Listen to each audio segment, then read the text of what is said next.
One of the most important aspects of dealing with on-site maintenance specifically is communication with your technician. Most of us will bill by the hour, so having clear communication can help save you money and help save us time and frustration. I can't count how many times myself or my colleagues have gotten notes that said things like, "It's broken," or "the C key doesn't work," or "the tremolo stop doesn't make sound," you name it. So please, the clearer you can be with your maintenance requests, the better. Even if you don't know the technical terms for a specific maintenance issue, become familiar with how to write out where a specific problem is located and with as basically specific of a description as you can get. Different organ builders communicate keyboard layout in different ways. If you're not 100% sure, one of the safe bets is to use the specific pipe number. For example, when talking about middle C, you'd refer to it as C25. So for example, if you've got a note sticking on but don't really know the terminology, by the way, we call it ciphering, but we'll get to that in a second, you'd say C25 on the choir tuba mirabilis is sticking on when the stop is drawn. That would be extremely helpful for us. Side note, when referring to sharps and flats, organ builders always use sharps. Why this is, I'm not sure. I'll bet there are people that know why this is, but I just don't, but use sharps. Speaking of terminology, let's go over a few basic things. You've got the cipher.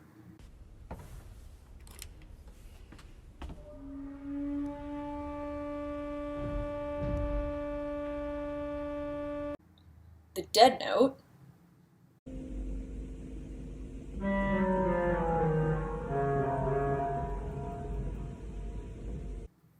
Bleeding.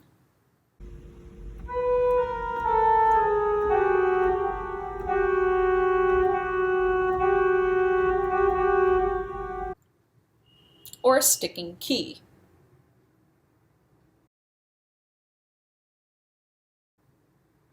These are just a couple of the most common things we'll see on maintenance calls and the basic terminology, so just to go over it again. A cipher is when a note or several notes constantly play when they're not supposed to. If they go off but are just sort of delayed, we'll call that a delayed release. Conversely, a dead note is when a note is not playing when it's supposed to. Bleeding is when two or more notes play together when only one note is supposed to be sounding. And a sticking key is a physical key, either manual or a pedal, that is sticking in its on position. So I've taken a reed pipe out of this organ just to show you a little bit of the basic construction of these. So if we take off what's called the boot, you can see there's a little hole at the end of this right here, which allows the air to come in. And so if we take off the end of this, we see the general pipe construction, which causes these reed pipes to speak. So if you look really closely, there's a little metal piece right here. It's usually made out of brass, and this is what's called the reed tongue. And when air comes in, this tongue beats against this portion right here, which is called the shallot face. And you've got your wedge here, you've got your tuning wire, which lives right there, and you've got your scroll. So basically, the big thing when it comes to organ maintenance with these reed pipes is reeds need to be kept really, really, really clean. Any sort of dirt that comes into contact with either the tongue or the shallot face, or basically sometimes you'll see stuff that ends up in the resonator, like you'll see bugs, bats, dirt, dust, like anything, spiders, crickets, we've pretty much seen it all. This will cause these pipes to not speak, or can damage the tongue. So something else really important to note on these is that a lot of what we call the voicing or the reed voicing occurs in this little tongue area here.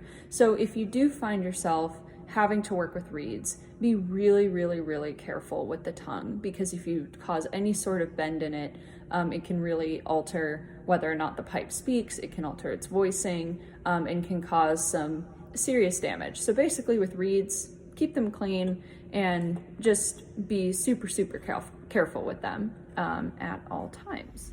Okay, so you power on an organ and this happens. Not pressing anything, not pressing any keys. What do you what do you do about it? Well, a good place to start is to, first of all, find which note is the one that's ciphering. So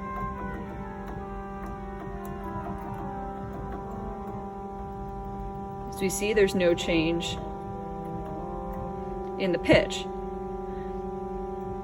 when we press this. So if you kind of repeat the note a couple times,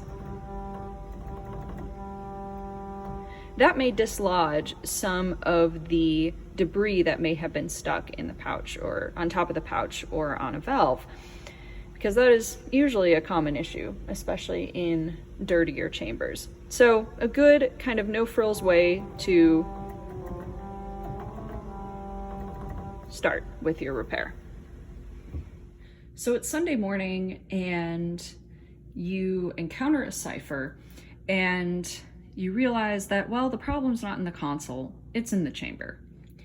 If it's one specific pipe, you have a couple options.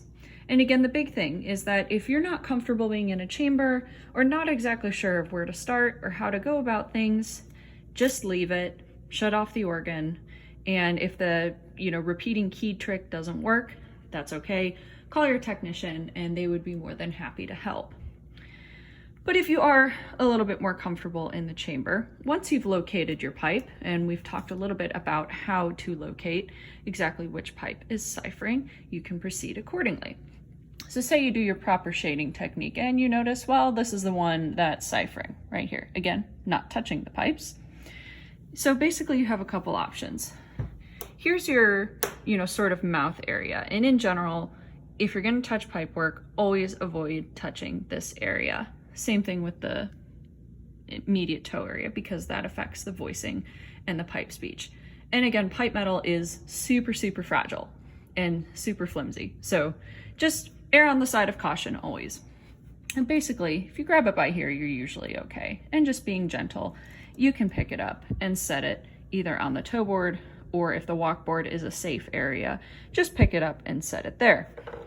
Another option you may have that could work is sometimes I've seen people stick a piece of paper underneath. So there's your toe hole right there. Stick a piece of paper underneath and put the pipe back into its original spot. And that paper will sort of block off any air that tries to enter that. So I've seen that work too, especially for some larger pipes where it doesn't really make sense to lay them on the walkboard. So that's sort of your 101, just emergency, it's Sunday morning and it's just not working repair. And as always, again, call your technician and they'll be happy to assist.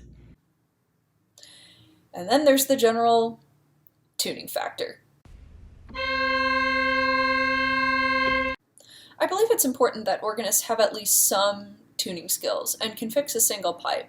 If, say, it's 10 minutes before the recital or 9:58 a.m. on a Sunday and, D sharp 28 on a swell trumpet is just way off. So here's the tuning 101. First step is to acquire a tuning knife of some sort. You can find these from several organ suppliers, but if you don't have access to a tuning knife, a longer flathead screwdriver will do, or basically any long flat metal surface. In the last video, we briefly went over how to find a specific pipe in the wind chest layout section. So once you find that pipe, proceed accordingly, and only if you feel comfortable and confident. If not, best to leave the pipe work alone and just switch registrations. If you do proceed, however, the majority of metal open flute pipes that you'll come across will have what's called a tuning collar. With the flat side of your tuning knife against the pipe face, gently tap the tuning collar upwards to make the pipe go flat and tap it down to make it go sharp. Another type of pipe that you'll find is the stopped wooden pipe, where it basically has a stopper on the top and you grab the handle and move the stopper up or down, basically altering the tone in the same direction that the tuning collar does. If there's not a stopper, sometimes you'll find on metal pipes a cap or a felted cap on the top. That is basically tuned in the same way, following the same principles. Reeds can be different. There are a couple of different ways to tune reeds, on their top or on the wire, depending on their construction. Some have caps, some have tuning collars, some have scrolls. But if something is absolutely way out of whack, your best bet is to go with the wire. With the side of your tuning knife against the wire, tap to move the wire up or down, similarly to how you would treat the collar.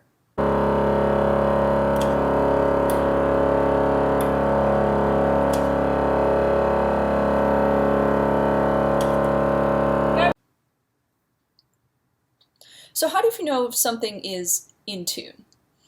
In order to tune a pipe, you need a console assistant, or at least it would be really, really helpful to have a console assistant, someone to serve as a key holder. This person should ideally play the specific pipe in question with either the octave above or below, or with a common tuning rank, such as a 4-foot string or a principal.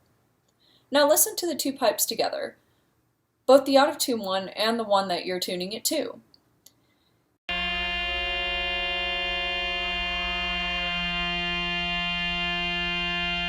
This is when the concept of the beat frequency, or beats, comes in clutch. As you manipulate the pipe, you'll hear these audible beats start to speed up if it's going farther out of tune, or slow down when it's getting closer into tune. When the beats disappear, the pipe is in tune.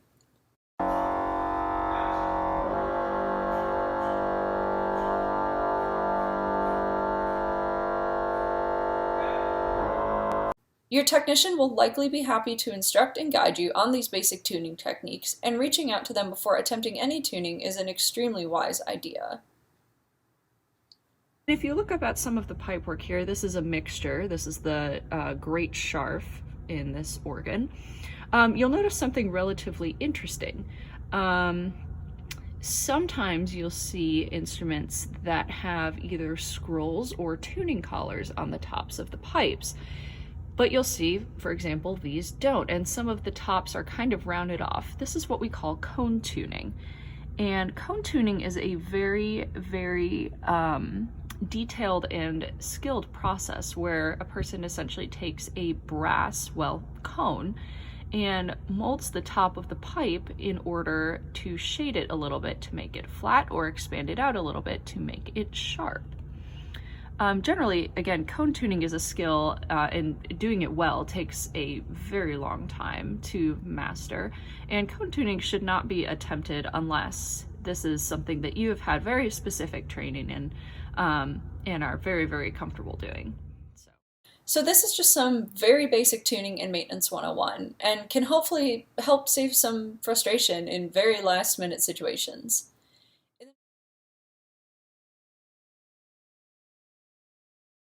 Hello, I'm Luke Staisiunas. I'm Rizzato. And thank you guys for sending in your questions for Ask an Organ Tech. Yes.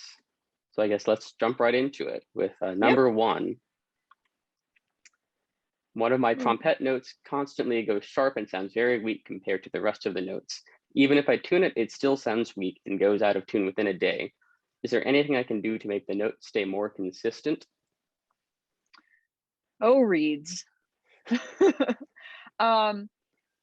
Reeds are sort of complicated, and there's a whole bunch of different factors that can go into sort of reed tuning and sound, ranging from the actual environmental conditions of the instrument to the actual reed construction itself. It's sounding like in your case, it's probably something to do with the actual pipe work itself. So, I would sort of double check, just make sure that, everything is where it's supposed to be, that, the wedge isn't loose, that, for some reason the shallot hasn't moved off of its voicing mark. And, just double check to see if there's any sort of damage to the reed mechanism itself. But only do this if you're like super comfortable with like how reeds are designed and built, because there's, a whole bunch of things that can also go wrong if you start messing with reeds.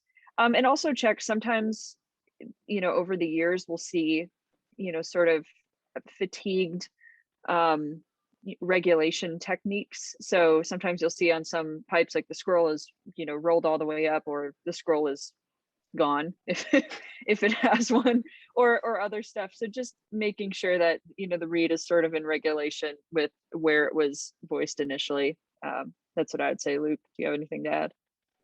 Yeah, not other than, just check over all those basic things, because you'd be surprised how wrong regulation can be and a pipe can still speak. We had one where the reed wasn't tuning anywhere except an octave higher than it was supposed to be. And it turns out the tongue was halfway off the shallot and somehow still speaking. So yeah, have your tech look at it and go up and look with them, and they can show you what to check for the next time it happens. Oh. All right, number two, is there a way to quickly fix a dead pipe?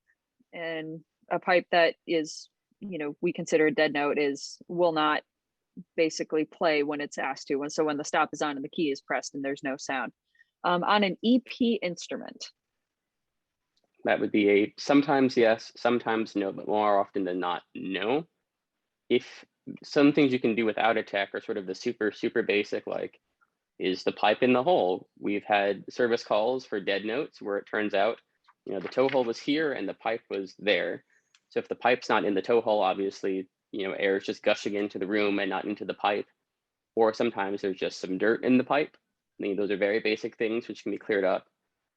Otherwise, it can be anything from like a dead pouch to a dead magnet to gunk in the channels, and there's sort of a lot of things that can be wrong. So if it's not super simple and obvious, then it's going to be a pretty involved repair more often than not.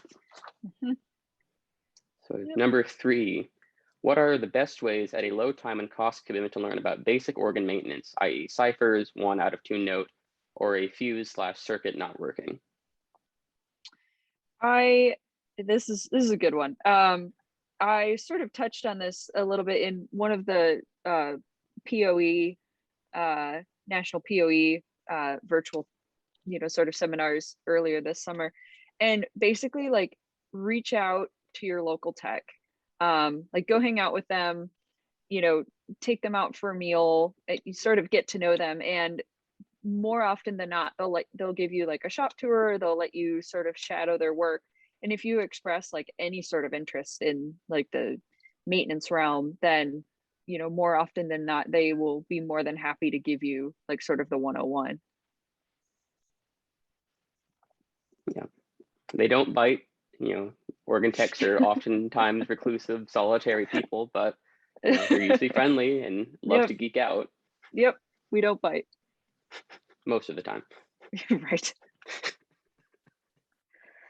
So, number 4, what's the best way to prevent an organ from being struck by lightning, especially if this is, and I assume this is an electric organ with pipe augmentation. So I'm assuming a digital instrument. So like Allen, Rogers, Walker, one of the, in that sort of realm. Well, there's not much you can do other than hope and pray that you don't get struck by lightning. Lightning is one of those things of when it happens, it happens. It's not AC or DC. It's just such an intense release of static electricity that just kind of finds the nearest path from the sky to the ground, and whatever's in the way gets shocked. So, most of the time, if an organ's unplugged or if it's turned off, it'll be fine. But really, just sort of hoping that you're not in a strike zone is all you can do. Yeah.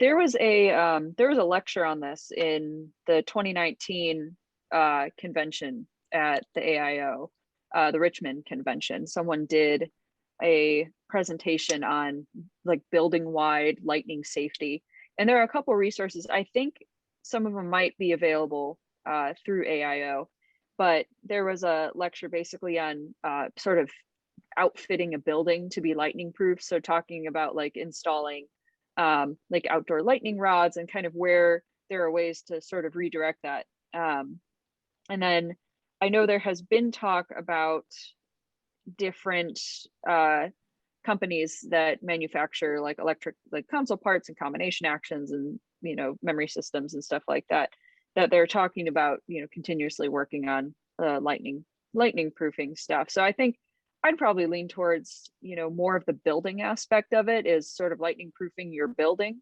and the overall sort of electrical condition of the building, which can be really costly. But that's probably your best bet with that. Yeah. Yeah. What number are we on? Number 6. There we are. Or number 5. Yeah. Yes. What is some advice to consider when doing a last-minute touch-up before a recital or a church service?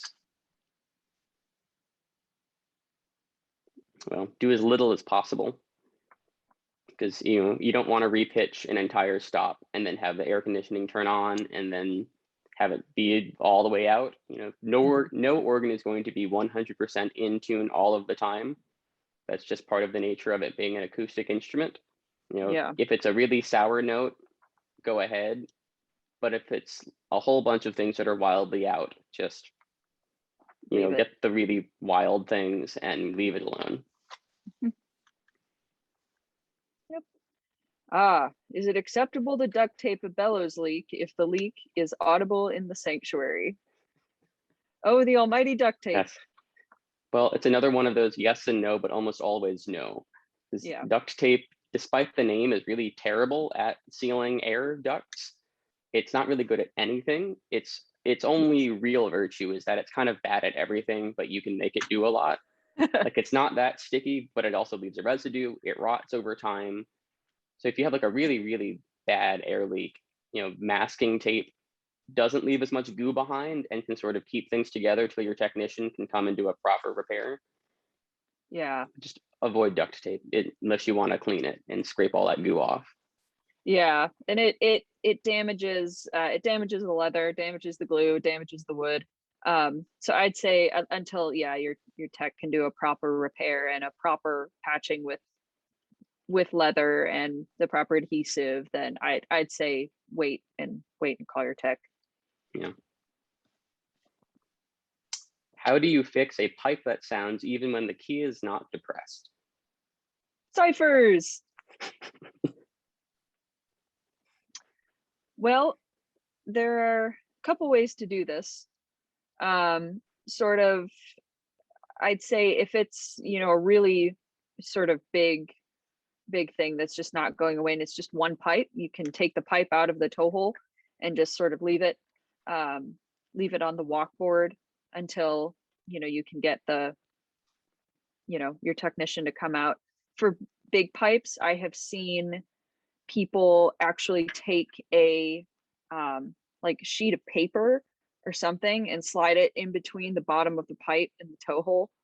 I've seen that happen a couple times. I've also seen sometimes if you just power up the instrument and you start repeating the note, it might, get rid of some of the debris that's in there. So those are just some of the last minute things that I have sort of seen. But moral of the story is definitely call your tech to start picking apart stuff, especially if you have to open chests or consoles or something.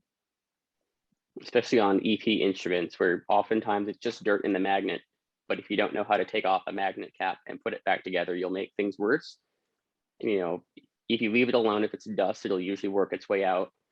If it's something like a pebble, we saw that the other week, that required taking apart the magnet. But that's one of those things, if you don't know what to do with that, leave it and take the pipe out. Yeah. Yep. Sometimes when I use pistons I set on my memory system, the stops are completely different to what I set, and I have to press it a few times to get it to what it was. Is there any way to fix this? Yes, call your technician and tell them what's happening. And if they don't know what type of a memory system you have, tell them and they can reach out to the manufacturer. If it's just pistons not saving correctly, it's more often than not a dead battery. A lot of memory systems use a battery backup, and that's sort of before they had flash memory like that's in a cell phone or an SD card. It had to have power constantly, so they'd have a little battery pack that would keep it powered up and keep the memory when the organ was off. But if that battery dies, then the memory kind of loses whatever you set on it. So until you get the batteries replaced, that'll keep happening.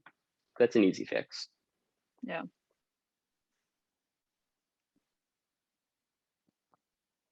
9. What was the most challenging thing for your team to deal with during the pandemic? Oh, a lot. It was, yeah, I think it's a really tough time, for everybody. I think sort of the uncertainty with just general institutions and places of worship and concert halls and stuff like that, and sort of not knowing if and when stuff would go back, and concert schedules or tunings that we would regularly have that were pushed back or were moved sooner, because we had a lot of people that when the buildings closed said this is the time that we're going to do organ work while no one's here. And so it was sort of, I'd say sort of balancing the schedules, and obviously trying to keep each other safe and healthy and everything. Yeah. How do I get started as an organ technician? Ask. I kind of stumbled into the whole thing when I was 14 and went to a silent movie, and the builder who put the organ into the theater happened to be there, and I was sort of talking about how, I always wondered how one of these worked, and they opened up the chamber doors and sort of gave me a shop tour, and one thing led to another, and I've been stuck ever since. Yep. Yep. Reach out, as we sort of touched on before, reach out to your local tech, shadow them. Even a lot of places will probably be hiring. So, definitely reach out, see what's available, see what opportunities are available to you, get familiar with tools, get familiar how to use different types of tools safely, stationary power tools, hand tools, portable power tools, all of that. So. Yes. If one of the boxes, for whatever reason, won't move, is putting the mechanism back simple enough to put back in place, or do I need to call an organ tech to climb into the chamber to do it for me? So definitely call the tech. Yeah. That can be a lot of things, ranging from the super simple, the wire fell off the swell shoe, to the shade engine is dead, or the mechanism broke, or really all sorts of things. Mm-hmm. How does one approach a new instrument that they will be doing future service on? How does one also interact with the people in charge? Carefully. Yeah. It's somebody's baby. It might be something that was, put together with less than great abilities, or it might be a less than desirable instrument, but it's, the church's baby. They need to sort of go in with an open mind and kind of objectively go one thing at a time, play through the whole instrument, walk through it, document everything you can. Yeah. And also see if I'd say if the church or wherever you're at has any previous documents, or like has leftover service tickets that they save, which is good. Always save your service tickets. Then you can sort of start to see some trends in the overall maintenance of the instrument. And just be kind, be nice. Yeah. And always, talk to the organist if you can.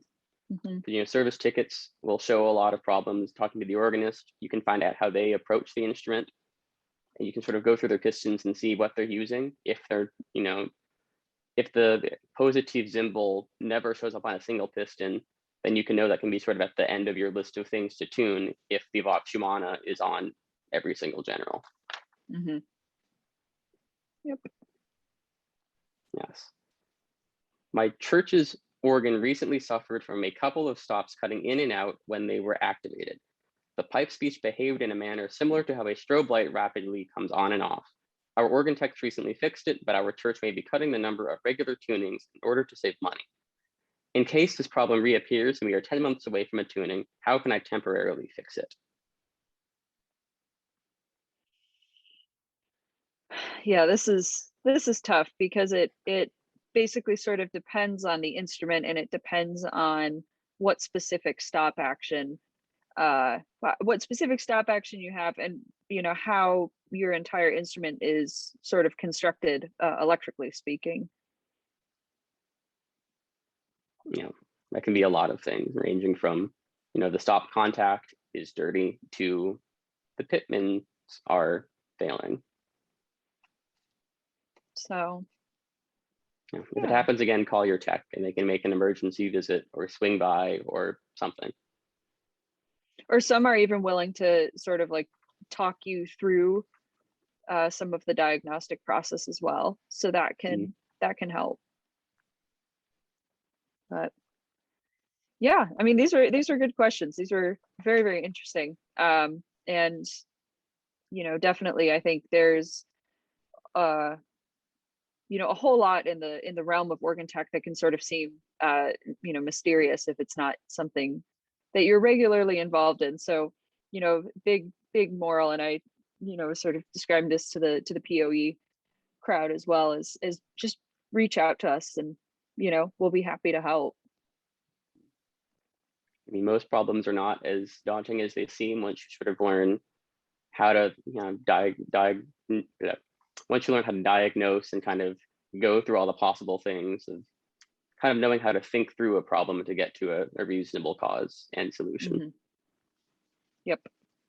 Yep, most definitely. Yes. All right. Well, thank you guys. Thank you. And if there's anything else, again, reach out to your local techs and they will gladly assist. Yes. So